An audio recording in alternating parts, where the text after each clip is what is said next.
말씀 보겠습니다. 데살로니가전서 3장 1절로 10절 말씀입니다. 데살로니가전서 3장 1절에서 10절 말씀입니다.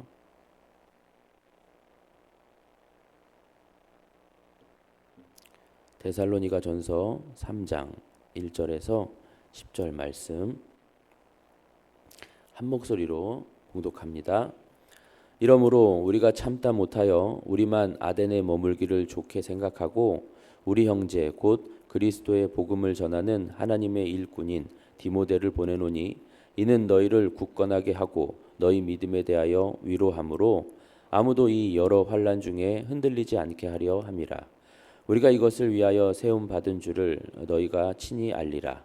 우리가 너희와 함께 있을 때에 장차 받을 환난을 너희에게 미리 말하였는데 과연 그렇게 된 것을 너희가 아느니라. 이러므로 나도 참다 못하여 너희 믿음을 알기 위하여 그를 보내었노니 이는 혹 시험하는 자가 너희를 시험하여 우리 수고를 헛되게 할까 함이니 지금은 디모데가 너희에게로부터 와서 너희 믿음과 사랑의 기쁜 소식을 우리에게 전하고 또 너희가 항상 우리를 잘 생각하여 우리가 너희를 간절히 보고자 함과 같이 너희도 우리를 간절히 보고자 한다 하니 이러므로 형제들아 우리가 모든 궁핍과 환난 가운데서 너희 믿음으로 말미암아 너희에게 위로를 받았노라. 그러므로 너희가 주 안에 굳게 선즉 우리가 이제는 살리라. 우리가 우리 하나님 앞에서 너희로 말미암아 모든 기쁨으로 기뻐하니 너희를 위하여 능히 어떠한 감사로 하나님께 보답할까. 주야로 심히 간구함은 너희 얼굴을 보고 너희 믿음이 부족한 것을 보충하게 하려 함이라. 아멘. 디모데를 통하여 위로하시는 하나님이라는 제목으로 말씀을 전합니다. 자, 바울이 데살로니가의 교회를 세운 후 얼마 되지 않은 시점에서 이제 유대인들의 박해 등으로 어쩔 수 없이 그곳을 떠날 수밖에 없었던 것이죠. 아시다시피 교회라는 것이 단순히 복음을 받아들인다고 해서 다 되는 것이 아니잖아요. 교회로 바로 서기 위해선 많은 것들이 필요하잖아요. 그걸 알매도 불구하고 어쩔 수 없이 이제 막 걸음마나 뗐다고 할 수 있는 이 데살로니가 교회를 두고 바울 일행은 떠나야만 했어요. 그래서 바울은 늘 이 데살로니 교회가 눈에 또 마음에 밟혔던 것이죠. 급기야 이제 다시 방문하려고 힘썼으나 어제 본문 2장 18절에도 나왔듯이 사탄이 방해했다고 해요.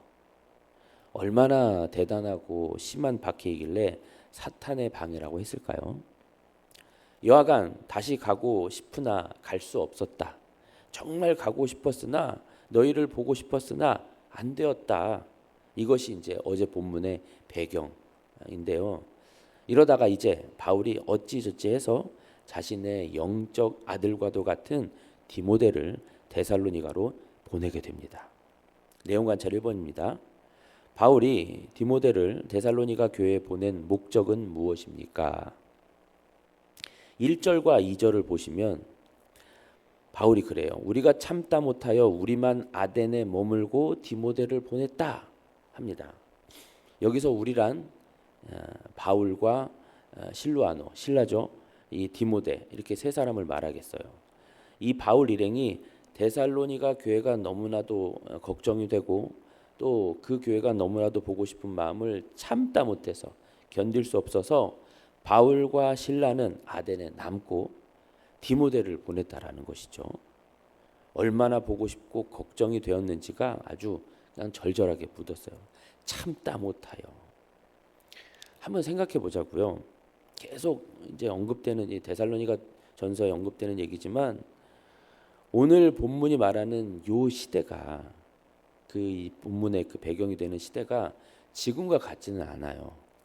그때 당시에 예수님을 믿는다는 것은 기독교인이 된다는 것은 목숨을 거는 일 아니겠습니까? 복음을 전하는 일도 목숨을 걸어야 했고 복음을 받아들이는 일도 목숨을 걸어야 했으며 그 복음을 받아 교회로 살아간다는 것 역시 목숨을 걸어야 하는 일이었단 말입니다. 그래서 교회가 되겠다라는 것은 기적과 같은 일이었어요. 그렇게 기적처럼 목숨을 걸겠다고 한 자들이 누구였냐면 데살로니가 교회였고요. 바울의 입장에서는 이 교회가 얼마나 예쁘고 얼마나 귀하고 얼마나 가슴 저미게 하는 자들이었겠어요. 해서 자신이 가고 싶었으나 못 가고 겨우겨우 이제 디모데를 보내는데, 이 디모데, 바울이 지금 이런 속에서 디모데를 보내며 디모데를 소개하는 요 대목이 예사롭지 않아요. 디모데를 뭐라 소개하냐면 우리의 형제, 그리스도의 복음을 전하는 하나님의 일꾼이라고 아주 담백하게 전합니다. 좀 더 원문 그대로 직역하면 그리스도의 복음 안에서 하나님의 일꾼인 우리 형제 디모데. 한 번 더요. 그리스도의 복음 안에서 하나님의 일꾼인 우리 형제 디모데. 속에 군더더기가 없고 그리스도의 복음, 하나님의 일꾼, 형제 이렇게 갑니다. 바울과 데살로니가 교회에 있어 중요한 것이 뭔지를 설명하고 있는 거예요. 때때로 상황과 환경과 이런저런 처지, 뭐 급박한 일, 뭐 많은 것들이 우리에게 우선순위가 돼버릴 수 있습니다. 그런 것들로 인해 우리가 자칫 중요한 것들을 놓칠 수 있는데, 요 상황도 그렇잖아요. 애가 타고 막 걱정되고 그립고. 그럼에도 이 바울이, 성경이 제일 중요하게 꼽는 건 뭐냐면 그리스도의 복음, 하나님, 그 안에서 형제라는 이 사실, 이게 먼저다. 이게 진짜 중요한 거다.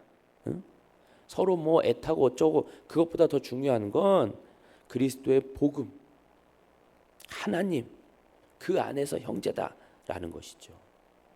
그런 의미를 담아서 그리스도의 복음 안에서 하나님의 일꾼인 우리 형제 디모데를 보내는데, 그로하여금 너희의 믿음을 위로하고 너희의 믿음을 격려하고 너희의 믿음을 응원하기 위해서라는 것이죠. 여러분, 서신서가 많이 있잖아요. 사실 뭐 신약 성경 대부분이 다, 신약 성경이 다 이제 서신 편지인데, 모든 서신들의 가장 큰 어떤 저술 목적, 배경이 뭐냐면 바로 이 위로, 격려입니다. 성도요, 분명히 여러 어려운 시기를 당면하게 될 텐데, 예수 믿는다는 것이 이렇게 힘든 일인데, 고난이 오고 환난이 오는데, 그때 성도여, 교회여, 믿음 잃지 마라. 믿음 더욱 붙들어라. 그 믿음 흔들려서는 안 돼. 지금 잘 믿고 있는 거야. 힘내. 이 응원, 격려, 이게 가장 큰 동기고 저술 목적이에요. 같은 성도로 하여금 그렇게 믿음을 격려하고 위로하는 것이죠. 이렇게 믿음을 위로 또는 격려하면서 환난 중에 흔들리지 않도록 하기 위해 디모데를 파송했다라는 것이죠. 4절, 우리 4절을 다시 한번 읽어보겠습니다. 시작. 우리가 너희와 함께 있을 때 장차 받을 환난을 너희에게 미리 말하였는데 과연 그렇게 된 것을 너희가 아느니라. 무슨 말이냐면 바울이 데살로니가 교회에게 복음을 전하면서 말했다는 거예요. 뭘요? 복음을 받아들이고 교회로 살아가는 것이 쉽지 않을 것이다. 소위 예수님을 믿으며 사는 것이 어려운 일이다. 이런저런 수많은 환난이 있을 것이다. 심지어 우리 주님도 환난을 받았고 환난을 견디어 내셨다. 따라서 우리 믿는 자에게 환난은 당연한 것이며 너희에게도 온다. 그리고 그 말대로 너희에게 환난이 임한 것을 너희도 알 것이다.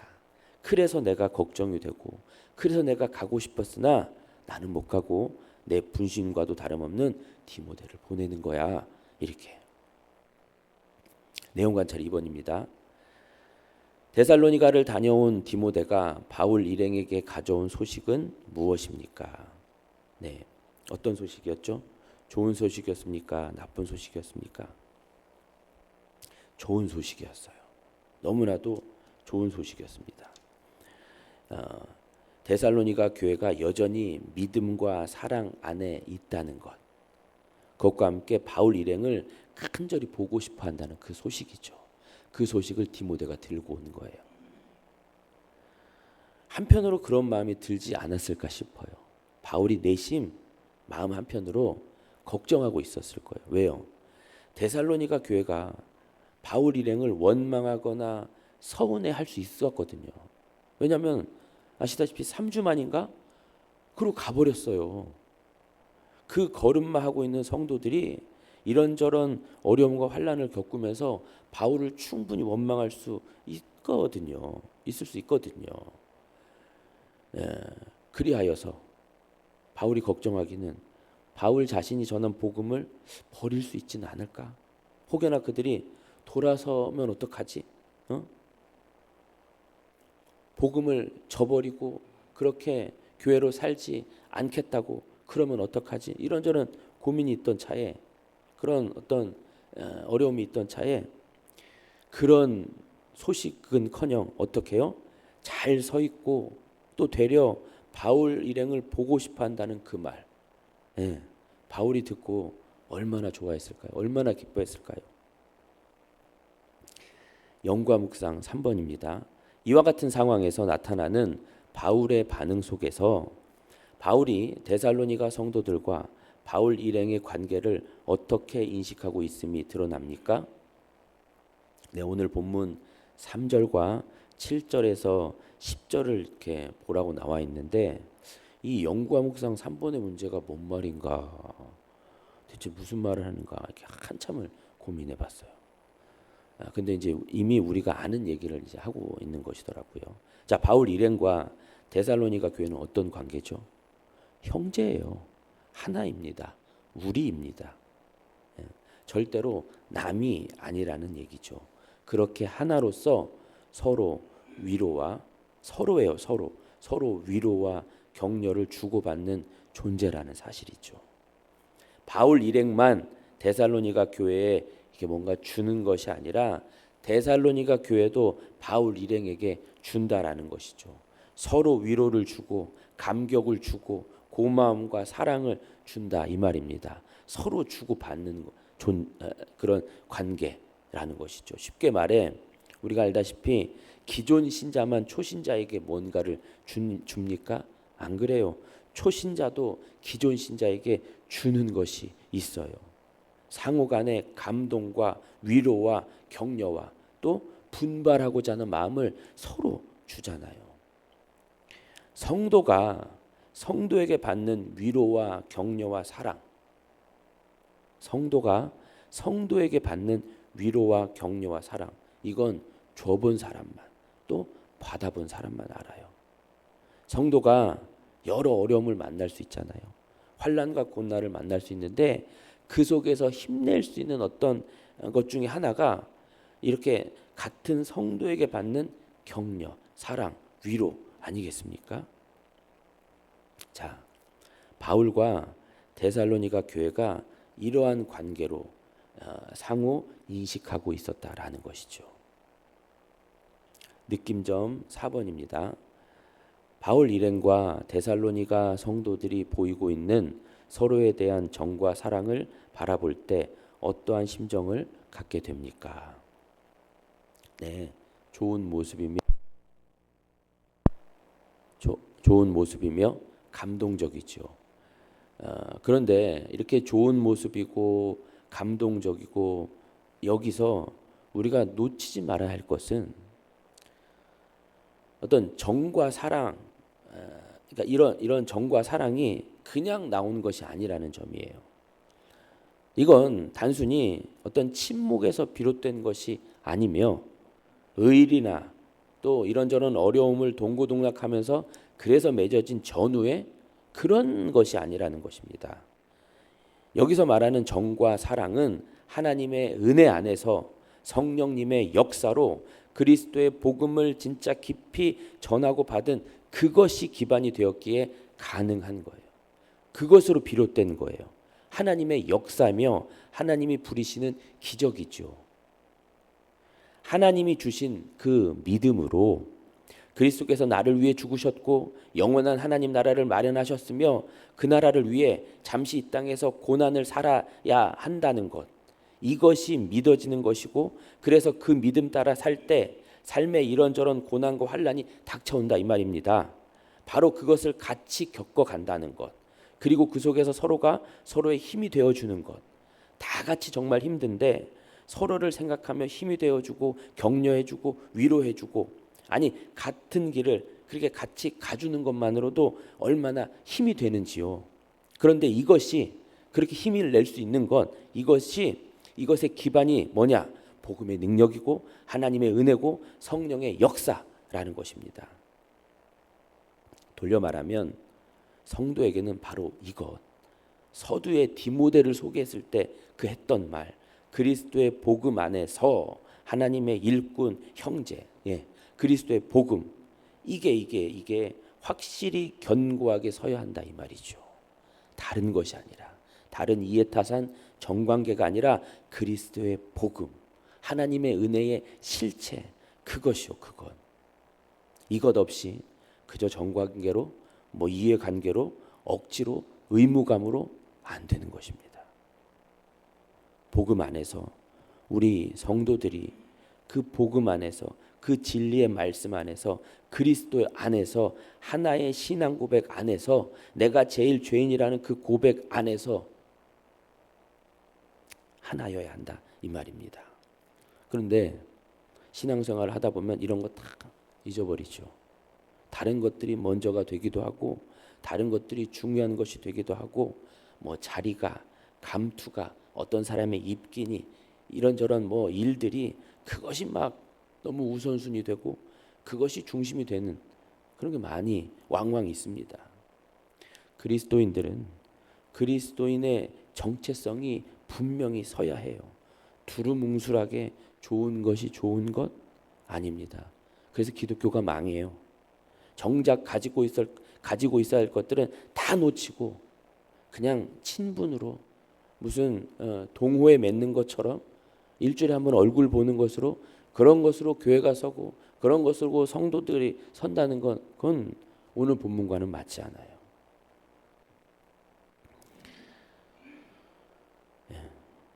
오늘 본문이 말하는 두 대상 간의 그 정과 사랑은 나올 수 없는 것입니다. 그리스도인으로서 가져야 될 분명한 정체성, 그리스도의 복음, 하나님의 은혜, 이것이 잘 뿌리내려야 하는 것이죠. 결단과 적용 5번입니다. 당신이 그리스도 안에서 이러한 사랑의 관계를 누리기 위해 힘써야 할 바를 적어보고 이번 주일 실천하도록 합시다. 그렇죠. 그리스도 안에서, 결단과 적용 5번 그 지문이 잘 말하는 대로 그리스도 안에서 이런 사랑의 관계를 누릴 수 있는 것입니다. 그리스도 안에 있어야. 그러면 그리스도 안에서, 이 그리스도 안에서라는 말은 뭘까요? 우리가 그리스도 안에 있다, 그리스도 안에 있다 그러는데 이 말이 의미하는 바가 뭐죠? 어떻게 정의 내리시겠습니까? 애매한 말일 수 있어요. 이렇게 갖다 써도 되고 저렇게 갖다 써도 되고, 아전인수격으로 아무 데다나 그냥 막 갖다 쓰고 아무렇게나 해석될 수 있는 요 말, 그리스도 안에서라는 말. 그리스도는 주님이시죠. 그 주님 안에서 우리는 뭐가 되죠? 형제 자매이면서 동시에 죄인입니다. 죄인이라는 건 단순히 죄를 가지고 있다 그런 의미가 아니라 서로 아무것도 내세울 것이 없는, 하나님 아래서는 아무리 잘난 사람이나 못난 사람이나 동일하다는 것이죠. 서로 나을 게 없다라는 그런 의미로서의 죄인입니다. 그저 하나님 아래서는 다 똑같아요. 다 똑같이 무가치하고 형편없고 악하고 못났고 그렇단 말이죠. 그런 우리가 또한 그리스도라는, 그러니까 오로지 단 하나의 은혜를 받았어요. 그렇게 다 똑같은 존재들인데 그리스도라는 단 하나 안에서 다 통일되는 것이고 하나가 돼요. 똑같아져요. 좀 더 나은 신앙인, 좀 못난 신앙인, 그런 거 없어요. 동일합니다. 그리스도 은혜 받은 자들일 뿐입니다. 결국 그리스도 안에서라는 건 서로가 서로를 미워하고 물어뜯고 고개 들리고 외면하고 그럴 것이 아니라 똑같으니까 이해해주고 용납해주고 품어주고, 오늘 이 두 대상 간에 바울 일행과 데살로니가 교회가 그렇듯 이해해주고 용납해주고 품어주고 다독여주고 기도해주고, 또 그게 안 될 때 성도로서 마땅히 그래야 되는데 그게 안 될 때 어떻게 해요? 하나님께 엎드리는 것이죠. 하나님 사랑이 안 됩니다. 하나님 용서가 안 됩니다. 하나님 저 사람 품어주기가 어려워요. 하나님 그래서 도와주세요. 미워하지 않게 해주세요. 그 미워하는 마음을 좀 제어해 주십시오. 하나님 도와주십시오. 오늘 이 본문처럼 이 두 대상들처럼 서로 사랑하고 서로 그 복음 안에서 하나 될 수 있도록 좀 도와주십시오. 자, 무엇을 실천해야 할까요? 그리스도 안에서 그 주님 안에서 더 사랑하고 용서하고 이해하려고 애써야 하며 그것이 안 될 때 하나님께 매달려야 하는 것이죠. 하나님 제발 그리스도인답게 오늘 이 두 교회 이 하나의 교회이자 두 대상들처럼 그렇게 서로를 위하고 복음 안에서 하나 될 수 있도록 하나님이 좀 도와주십시오. 이렇게요. 오늘의 기도 우리 같이 읽겠습니다. 주의 복음이 힘있게 전파되고 주님의 교회가 환난 중에도 든든히 서가는 것으로 기쁨과 위로를 삼게 하소서. 네, 주의